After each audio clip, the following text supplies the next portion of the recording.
Ang pinagmumulan ng kaguluhan ito ay si Marcos Jr. Siya po ang pasimuno ng sabotay at kaguluhan sa Senado. Siya din po ang itinuturong mastermind of all evidence and all witnesses. Siya po ang nagpasimuno ng tinatawag na monumental restoration of graft and corruption in the country. At ngayon, lugmok ang buong bansa. Ikahos po at naghihirap ang milyong-milyong mga Pilipino. There is no solution clearly but for Marcos to step down. At kung hindi po siya magre-resign, hindi rin po kami titigil sa mapayapang pagkilos na ito. And there is only one way to move forward but to call on the Vice President to offer herself to lead the country and the people in a peaceful way, in a peaceful manner, in a peaceful action that will unify all initiatives, calling for Marcos to step down and protect the institutions of democracy. Kaya po kami nananawagan. Let me say this as a parting word. Tayo po lahat nagsakripisyo.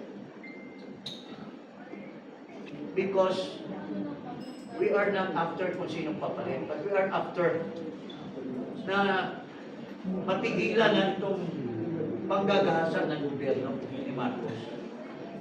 Kaya tayo, we have risked our lives, we have said words that may be taken by the government sa kanilang lawfare, yung oppression.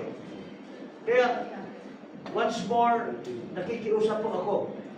I appeal to you, Madam Vice President, na if marami po na sektor ng mga Pilipino na nagsakripisyo, risking their lives, you have said you're going to become president. Why don't you sacrifice yourselves also together with us? Yes. Join the ranks of the people. Yes. And join us, and you should be the leader. Pag tumayo po kayo dyan, manawagan kayo, nandiyan po kami lahat. Yes. Tama. We will support you. Tama. Yes. To our blood and death, we will support you, Madam Vice President. Tama. Yun lang po. Okay. Mga kababayan, open for question and answer. And pagkatapos po ng maiksing question and answer, ay magkakaroon tayo ng simple, ngunit makabuluhang barbecue. Sige, shoot the question and you can address it to anybody from us, especially sa aming lead convener of this conference, dating Congressman Jing Paras, Attorney Manilo na in Go ahead, first question mo.